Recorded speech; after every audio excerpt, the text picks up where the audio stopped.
Thank you for listening and welcome back to another exciting, electrifying episode of Invest in Yourself, the Digital Entrepreneur Podcast. I am, of course, Phil Better, the podcast mogul, and today we're about to explore the secrets of unlocking growth, profitability, sustainable success with a trailblazer who has made it her mission to transform small businesses. Our guest is the mastermind behind Leadership, an innovative program that empowers small business owners to implement strategies that not only save money, but set the stage for lasting growth and prosperity, which we all want. With over a decade and a half of corporate experience leading teams, redefining operations, and saving organizations millions, she's boldly stepped away from her corporate world in 2017 to pursue her passion for helping others thrive. Armed with a supply chain degree from the University of Tennessee, an MBA in global businesses from Georgia Tech, and a Robbins Madison life coaching certificate, she has guided over 2,500 individuals and businesses to unlock their true potential. Her groundbreaking work even earned her a feature in Forbes in 2020, a testament to her incredible impact. She believes that true business transformation doesn't require fancy degrees or specialized know-how, just curiosity and the courage to evolve. Get ready to be inspired, motivated, and equipped to take your business to the next level as we bring in the extraordinary Emily Hawkins. Emily, thank you so much for being here. Oh my gosh, that was like the best introduction ever. I was either about to talk or be like the head of a wrestling match. Either way, I'm so in for it. I did You're have like, an older brother, so it's possible. Like I have skills there as well. Um, I'll call the WWE. I have, Triple H on speed dial. I'll let him know that we got someone for the next Diva search. But we're going to focus less on your wrestling career. We're going to focus on your okay. entrepreneurial career for now, even though you have a budding wrestling career in the ground. But Emily, thank you so much for being here. I'm going to start with the first question that I always ask. What made you throw off the shackles of a decade and a half of corporate life Hmm. to jump into the wild world of entrepreneurship? I love that you call it the shackles. I think I like to call it the golden handcuffs because I think we're all lured. I say we, anyone who has been in the corporate world, we're lured in by safety, security, steady paycheck, amazing bonuses if you get the opportunity, great benefits. All of these really have the ability to turn into golden handcuffs. It's really hard to leave that stability. But I had an amazing opportunity to do so, and it was on the heels of a layoff. I was not laid off. Actually, half of the company that I was a part of was laid off. So I worked for a tech organization, loved it.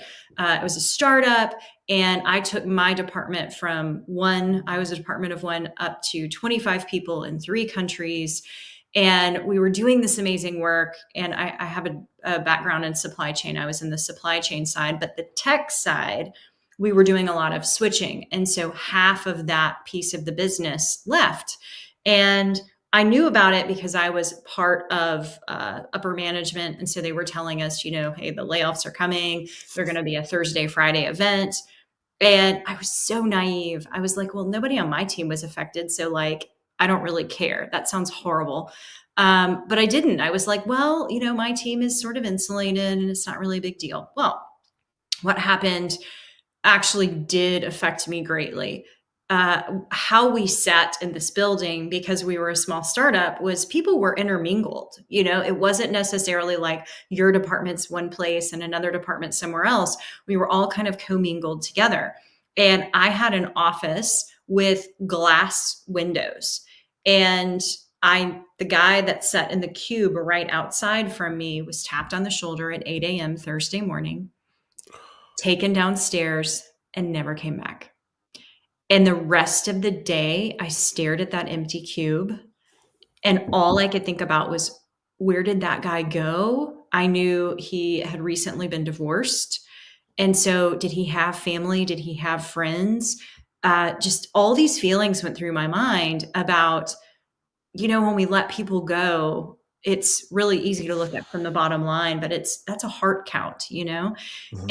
And I could not sit there for another day. So I ended up taking Friday off and I went home on Thursday night, drank, I think 2 bottles of wine. I'm sober now, but at the time it was helpful. I thought it would be. I woke up the next day feeling worse. Wine And does that. Wine does that. right, right. And I went into my backyard and just started crying and was just like, this is not it. This is not the thing that I'm supposed to be doing because I just felt it felt so yuck. It felt so like we're using people. And by the way, I was working for a cell phone insurance company. So we were not clothing children in Uganda. We were not curing cancer. I wasn't using my skills for the good, the greater good. I was making rich people richer. And so at that moment, that's when I decided I have to do something outside of this safety net that felt like, working in the corporate world. So about about a week later, I ended up talking to my husband, and I said, "I have a plan," and he just said, "Oh God." Uh, Sounds like and, most husbands when their wife says, "I have an idea." You came with a, yep, but you mhm. came with a plan, so it was a little less stressful. Because if I have an idea, that's like, oh god, I have so much to do. But you came with a plan, so the Yeah, stress but level. he knows me, and my plan is Ah, never like, this oh, so it thing. was an It's like idea. It was an phase idea. 1, phase 2, but my plan was so loose. It was we have 2 children, and I wanna be able to get them off the school bus because that was the other thing that was missing in my corporate life.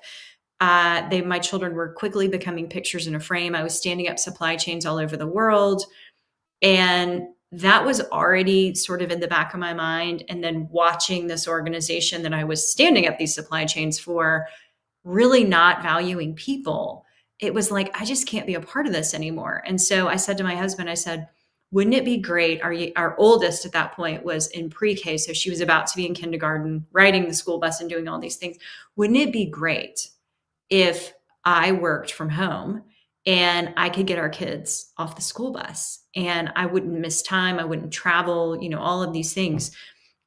And he's like, I said, I need 18 months. Give me 18 months. And my daughter was at the age where this was possible. And he said, oh, I know you. I'll give you 12. And I was like, what? And this was to match my corporate income because what I felt like I had to do was match my corporate income.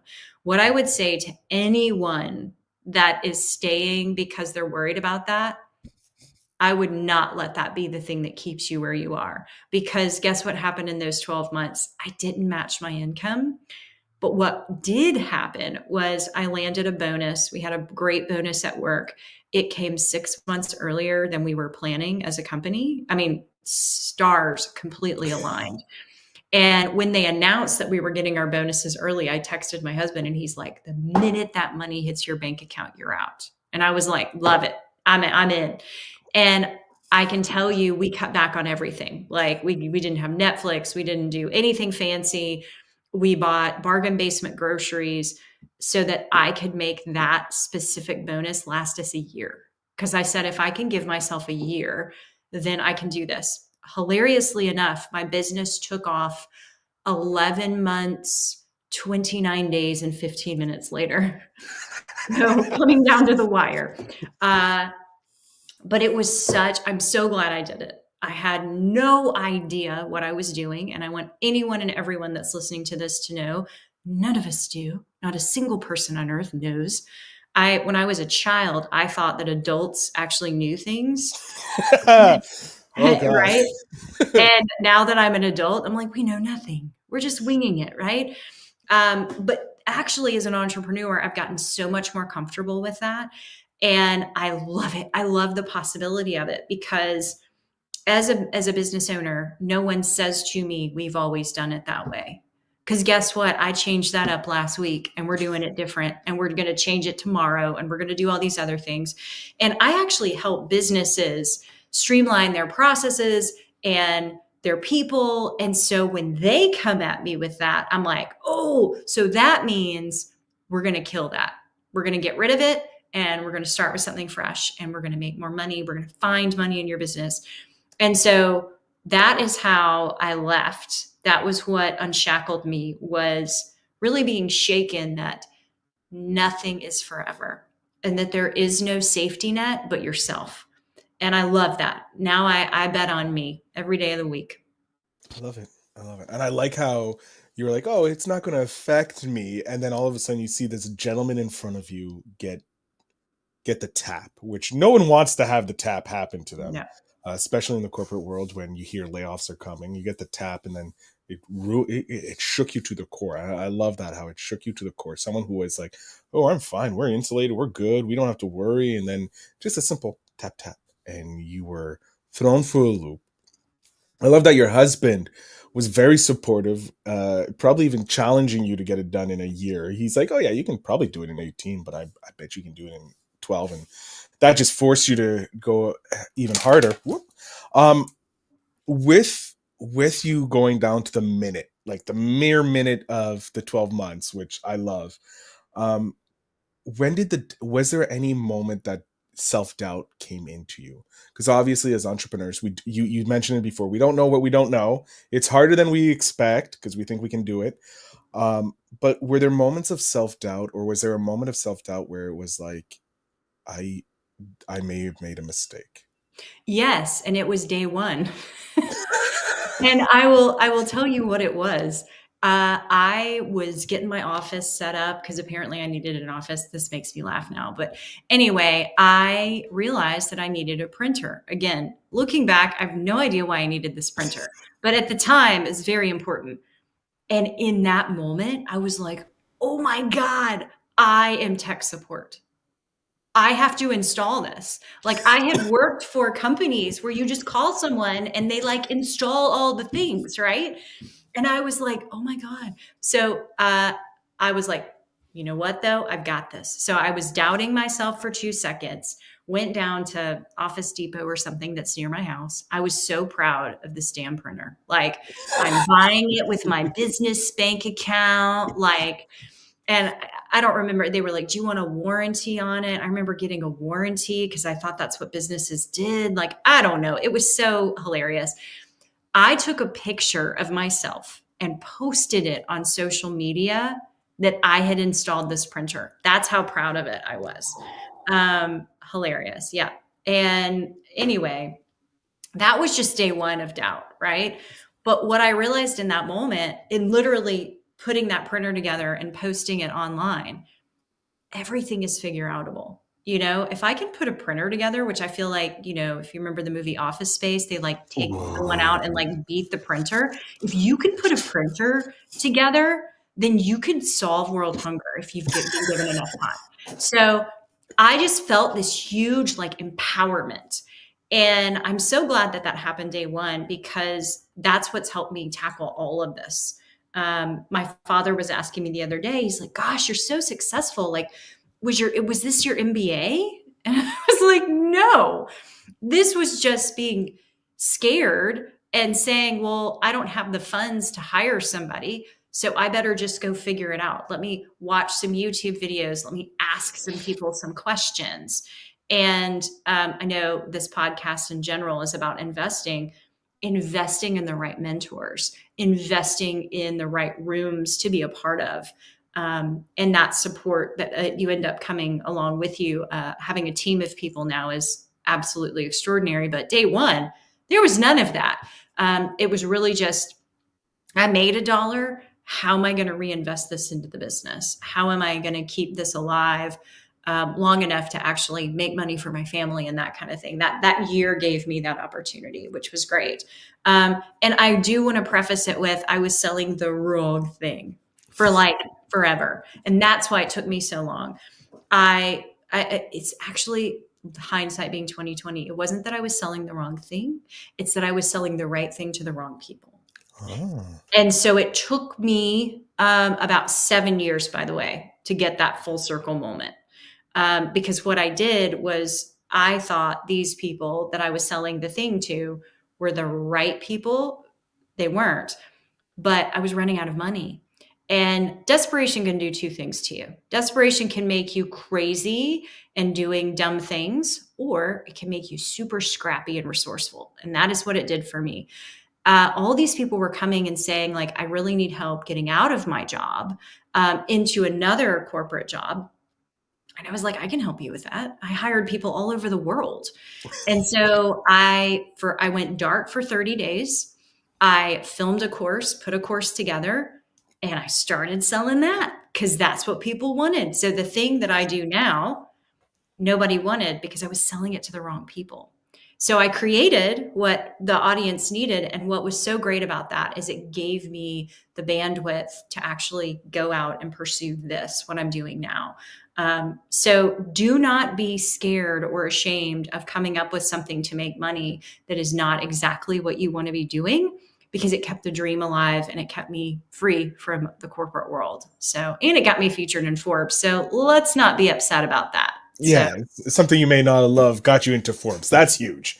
Um, no one should complain about that. If someone complains about, oh, I wasn't doing the right thing, got me into Forbes, like, oh my God, like, please.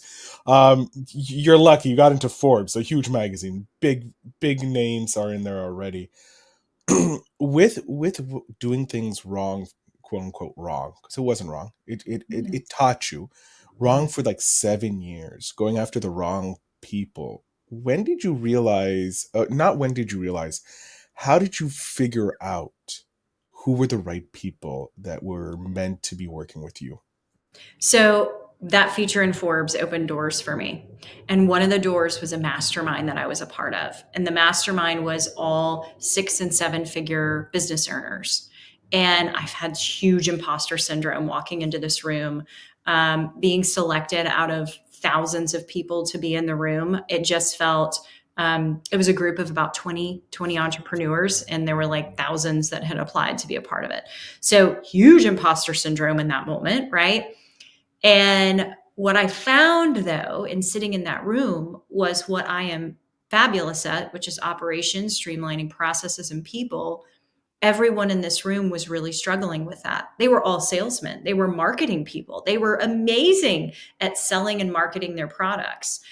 And they weren't as sure of the other piece, the back end. And so what I did is just who I am. If you get to know me, I'm going to help you. I'm going to ask questions and I'm going to get in there. So there were a couple guys in there that they were telling me about operations people on their team. And I was like, can I get on the phone with them? And I can probably like solve some of this. And one of the guys at one of the events, because there were 3 live events, came to me and he was like, I don't know what you said to my head of operations, but she's on fire and she's so productive. And so the another guy in the group, I did something similar. And at one of the events, they pulled me aside and they were like, why are you not selling this? And I was like, this what? Like this what? And they were like, your operations, this is your genius. And it's a premium service. It's not a commodity. It's something that every business needs. And I was like, for real? Because I tried selling that back, like all these years ago, and nobody wanted it. And they said, because you weren't selling it to business owners, you were selling it to employees. Well, no kidding. That's when the lights went on. And in that room, they said, tomorrow, we want you to stand up in front of the group and pitch to the group what you do. Watch hands go up. And I was like, can we do that? Is that something we do here? Like, I felt so disingenuous. I was like, oh, they were like, we got you, do it. Well, we will tee you up. We will ask you questions to force you to do it. And so by the end of me standing up there for about 20 minutes, 3 hands went up and I was the fractional COO for 3 different businesses in a matter of 20 minutes. And my mind was blown. And ever since then, what was really fascinating was I've worked with so many other businesses, a lot of brick and mortar, a lot of blue collar businesses. And I just thought, this is where the magic happens. This is really where the fun is, where people that are craftsmen, they're really great at what they do, should have the luxury and ability to continue to love and do their craft. And that only happens if they have an operations sidekick that says, yeah, you go do that. and let me buffer all this noise and make sure that what you're doing, that your customers love you, that you're keeping more money, and that your team loves you and they're excited to be here. And it's just awesome. I just love what I do. I love that. It's great when you hear someone loves what they do and they're able to help other people. Um, with you being pretty much the dam of operations for most of these business owners, holding back the craziness, what are some of the tools that you suggest business owners implement to help them with that operational aspect of their business? Oh my goodness, what a great question. And the reason this is a great question is because I think that this is like that opinions, everyone is like has. Everyone has an opinion, and just like everybody has Yes, a yes, yes. toothbrush. You know where I'm going with this. Uh, it's the same, right? What I would say, and I'm going to just shock you with my answer. Whoever's listening to this, whatever tools you have are the right ones. What? Yes, whatever you have is the right one. When I come into businesses, I joke that they are Dorothy and I just say, look down, look, you're wearing the shoes, you can do whatever you want. Oh my God, you have the right tools. You chose those tools and they are probably exactly what your business needs. You're probably just underutilizing them. So you're not aware that maybe some of your systems do some of the same things. And that it's really cool that if you were a $10 million business, that you would need the souped up version. You need the basic right now. So take it all the way down and really use the basics, 100% of the basics of what you have. And then when you start to feel it like busting, that's when you upgrade to the next level, but not before, because we don't need all the bells and whistles like we think we do. Shiny bauble syndrome is real for entrepreneurs. And one of the first organizations that I worked with had $30,000 of unused systems. Yep, exactly. So that's typically what I find is that a lot of businesses have they have task shrapnel and system shrapnel. Too many, and they're trying to do all these things because somebody said this was like the thing they needed, and it probably isn't. There's a good chance right now that you have a one-stop shop system that does one thing really well and other things kind of well. And I would rather you double down on that because it will save you money. So decide what the thing is that you needed to have done well, choose that platform, and then use everything on it to the nth degree. You will save so much money. You will find all these hidden gems inside of that tool, whatever it is, because they all have them. And do not buy another system. Don't do it. Don't do it. I love that. It goes against the kind of the grain, but I think it's very important that you have to understand the tools that you have, use them to their full capacity until they're ready to break, and then you get to the next level. Um, Instead of trying to buy brand new and make it work for your business and get all the bells and whistles which you don't use. But I'm surprised, $30,000. Oh my gosh. And you know what I really like about working with a lot of the blue collar businesses that I do? They don't do that. They're like, what's the bare minimum? I want to buy the absolute bare minimum. And I'm like, Can I yes, get it you for do. free? Is it possible to Yeah. get it for free? Uh, yeah, because Yes. they're usually a one person shop, and they're like, I need to make sure I get the most money to my family. So yeah, the freemiums are the best for those. Um, when did you decide to work with the blue collar or focus on blue collared individuals instead of just looking at those corporate white collar people? That is so funny. I would love to say that I had some like immaculate business plan and, in year three, I was planning on doing this. Blah, blah, blah. No, no, no. They started coming to me. And I was like, how interesting. I remember the first one that came to me was a garage that, they fixed cars. And they said, I know that you work with online businesses, but I really think what you're doing could help us. And I was like, well, okay, let's have a conversation. So we started talking and my mind was just blown. I was like, well, of course. What was I thinking? This works for everyone. It most definitely works for a garage. I've actually helped two different mechanic shops now, a floor and tile company, an HVAC company. Because guess what? It's all people, it's all systems, it's all service. And why not?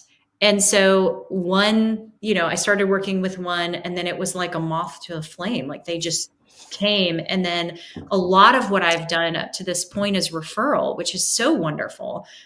One business who works with me, and then they start bragging about me to somebody else who then hires me and brags about me, and they hire me. And I'm like, this is so fun. So it's really fun. My favorite story was a gentleman that came to my front door selling roofs. And, do you need your roof redone? I was supposed to be on a call at the point that this was happening, but I honor businesses. I honor people selling. I think that is such a hard job that I stood there and I was like, be kind to this person. I don't know how often they sell, just be nice. So I said, not to sound 1950s housewife, but I don't make roofing decisions in my house. I make a lot of decisions. Roofing is not one of them. And he was like, oh, yeah, you're taking care of the children. Then I got mad. I have children. I do take care of them. But I was like, actually, I run a business from like right there. My office is right in the front of the house. And he said, oh, what do you do? And I said, well, I help businesses streamline their people, their processes, and I, make over their operations. And he said, can I tell you a secret? And I was like, okay, this just got weird. Sure, why not?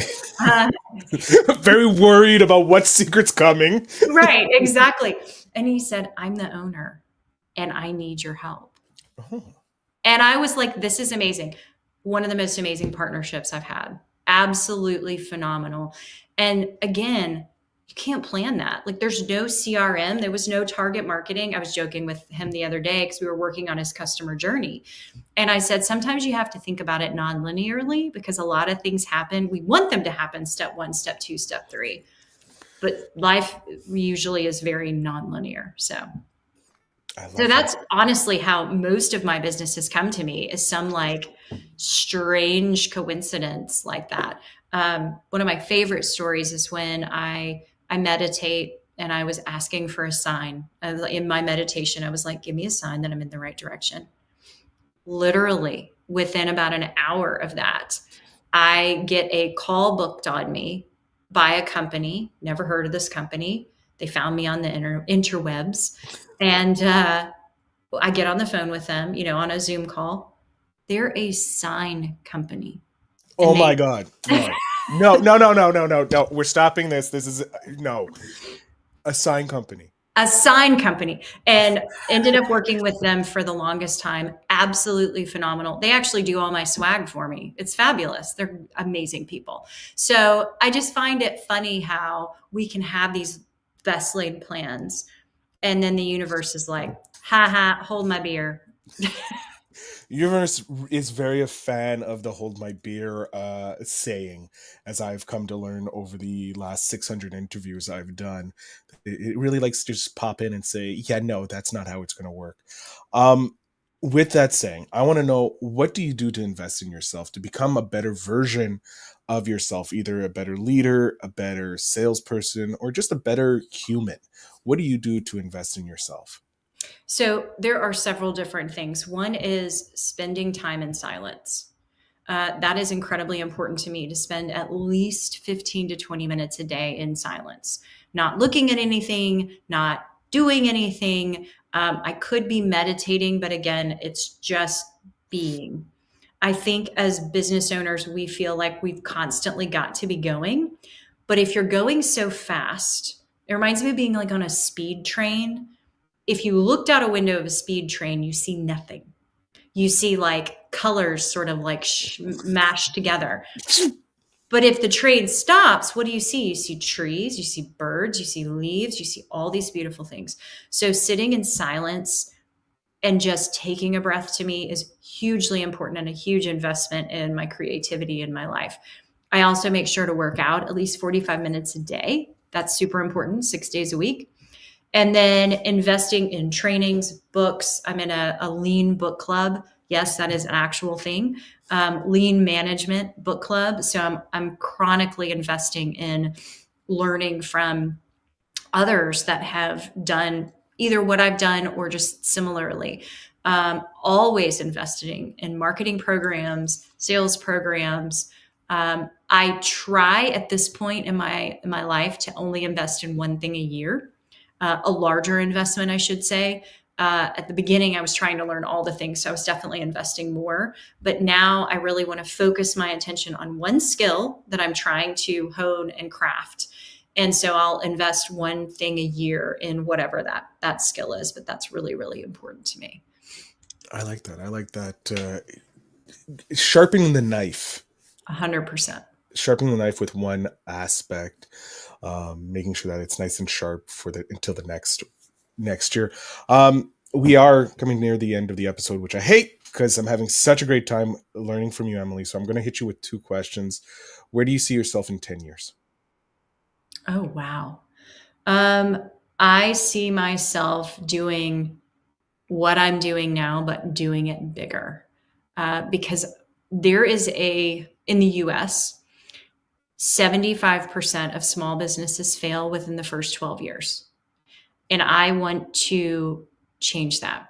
I want it to be that 75% of businesses succeed past year 15, 12 to 15. I want to be an active contributor in that movement because I feel like small businesses are the backbone of our communities. And if we can keep more small businesses open, think about the jobs that we can create, the lives that we can create for those families, the families that those, businesses support. I just feel like that is the answer to so many things that are broken, especially in the US. And so that's what I want to be a part of. And I know in 10 years, I'm going to make a real good dent in that. I just know it. One of the things I say nearly every episode is that entrepreneurs and small business owners are the backbone of the economy, because they make the jobs, they reinvest in businesses because they're going to smaller businesses and working with smaller businesses. They may not be able to compete on price with the mega corporations, but Mhm. you're not buying someone else a new yacht. You're putting a kid through school. Yes. Um, with this coming to the end, I have your 10-year-old self, Emily. She's a pleasure to have beside me. She's very smiley. But I would love to know, what is a piece of advice you would love to be able to hand back to that 10-year-old self? It is okay to not like school. It is okay. You have not found the thing that lights you up yet. And when you do, it's going to be like a dog with a bone, and you're going to be so excited and you're never going to let go. You're going to make the world better. And what you need is not inside a book.